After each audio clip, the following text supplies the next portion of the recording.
I've had this KitchenAid gas range for a little over a year, so it's time for me to give my 1-year review. I'm going to go over the pros and cons of owning this gas range, and by the end of the video, hopefully it will help you decide on whether or not this might be your next purchase or not.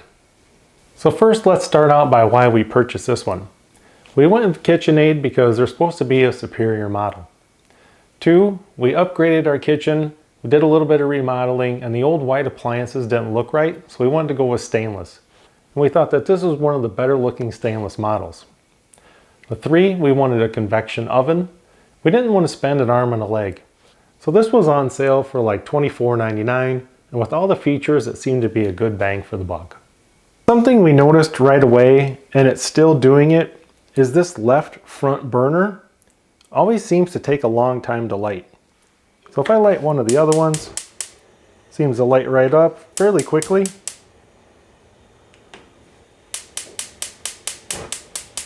See how that one took a little bit longer? That was actually kind of quick compared to what I've seen it in the past. It isn't just the left side, it's basically that burner alone. The other 3 light up very quickly every single time. With this left front one, sometimes it takes a long time. We got to shut it back off and then we'll turn it back on again, and then we get a big puff of flame. This is a 5-burner stove, so if you do have a big stock pot or maybe a long roasting pan and you want to put it on top, you do have this center burner. So that gives you a little more options. Now this is pretty much your control center right here on the front of the stove. And this really isn't KitchenAid's fault. It's just something that we learned. We would never buy another one of these with the controls on the front because stuff spills on it all the time, or you get grease splatter on it. And when you go to wipe it off, you're always hitting some button. Now let's say you're cooking on a stove and the oven and you go to wipe that off. It changes all your controls, messes everything up. So there really isn't anything wrong with this. It's just the placement. So I would just never buy another one with this control center here. I would buy one where it's at the back. Now one thing where there was poor quality control are all these knobs on the front. As you can see, these look really nice. That's because I had to replace them after about 4 months. So if you take a look at these are the original knobs. As you can see, this is almost like aluminum foil on here. And this started peeling off. It actually kind of cuts and scrapes your skin. But that started happening after about 4 months. It's nothing we did. We didn't clean them with anything harsh.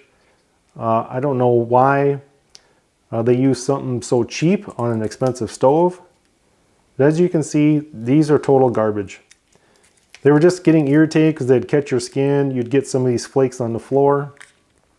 And then I wound up finding these on Amazon. There's actually a lot of people that have bought these. And these are actually pretty nice. They're about $42 or $44. But that's something we shouldn't have had to replace. Looking in the oven, you have 3 separate racks. Now one thing we really like is this bottom rack. You can move these racks anywhere, but the bottom rack has a step in it. So if you have something really tall, you can actually lower your rack down or raise it up, whatever you need to do some configuring. It really holds a big deep dish easily in there. It does have under the oven storage. You can store about 5 or 6 cookie sheets in there.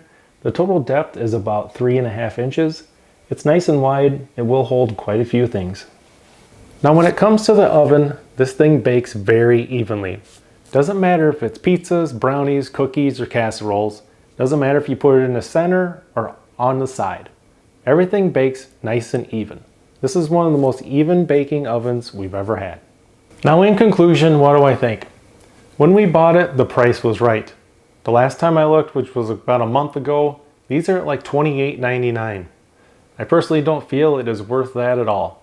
If you can get this in the low 2000 range, let's say $23.99 or under, I think you're getting a good gas range. Now, as far as cons, you got the knobs you're going to have to deal with. So those are around $44, $45. I imagine they're all going to peel like that. So just keep that in mind.